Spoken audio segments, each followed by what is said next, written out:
get too far out from Breonna Taylor because there's a lot going on right now.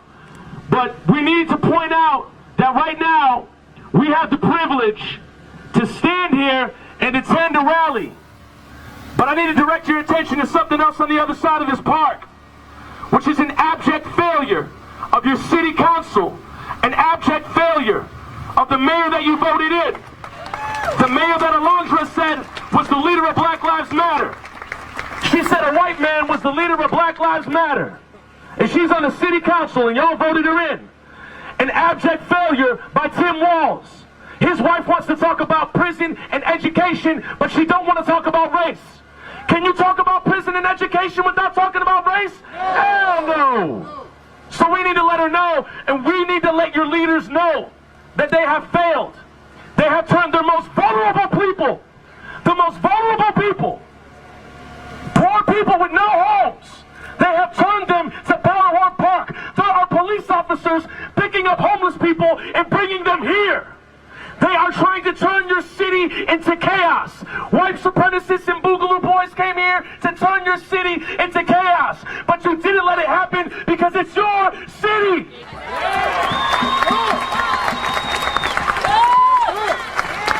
I need everybody. I need everybody. Whatever kind of non-perishable, what kind of backpack, what kind of sleeping bag, bring it to the encampment. Give your time to the encampment. I know that we wanted to help out a lot of organizations, but this is urgent. This is right now. This is homeless people being packed into a park. You need to help that. That's your city. That's Mayor Fry's fault. That's the city council's fault. That's all those people's fault. But now it's our job because they're not doing theirs.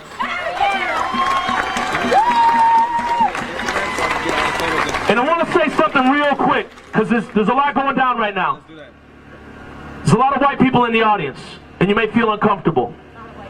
And right now in this city, we have an entire wave of men being called out for misogyny, and they feel really uncomfortable, even myself.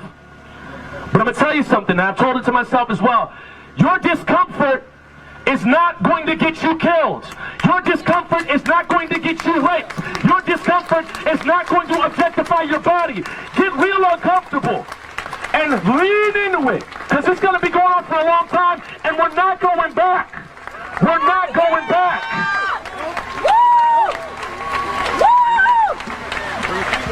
When we talk about Breonna Taylor, I want you to think real quick.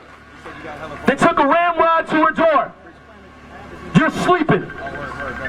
You wake up to people entering your home with guns and a ramrod. What are you going to do? What did her partner do? He got his gun. She wants to defend herself. What the police are saying is that you don't have the right. They're saying black bodies don't have the right to protect themselves. They're saying black bodies don't have the right to speak back to their teachers. They're saying black bodies don't have the right to breathe. They're saying we don't have the right to live. And that stops. That stops. And just as we talk about racism and misogyny, nobody has the permission to your body. Nobody has the permission to your body.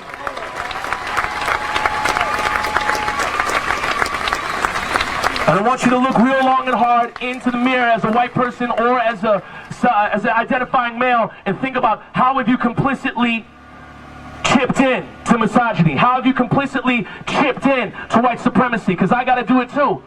I got to look myself in the mirror as well. We all have to. Well, what I want to say right now and round out with this is I want you to not make this a moment. I want you to not make this a week. We came to Powderhorn Park 3 weeks ago to sing Kumbaya with the city council, and ain't a lot has changed since then. So you need to make this your life. Make this your life.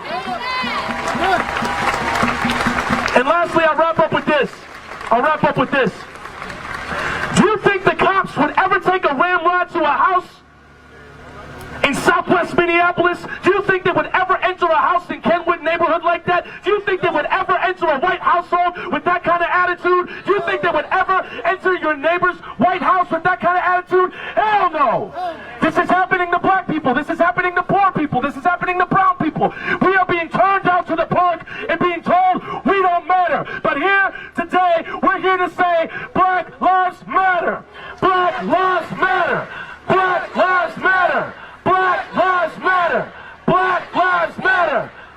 Black Lives Matter. Thank you so much. Let me get on to the next speaker.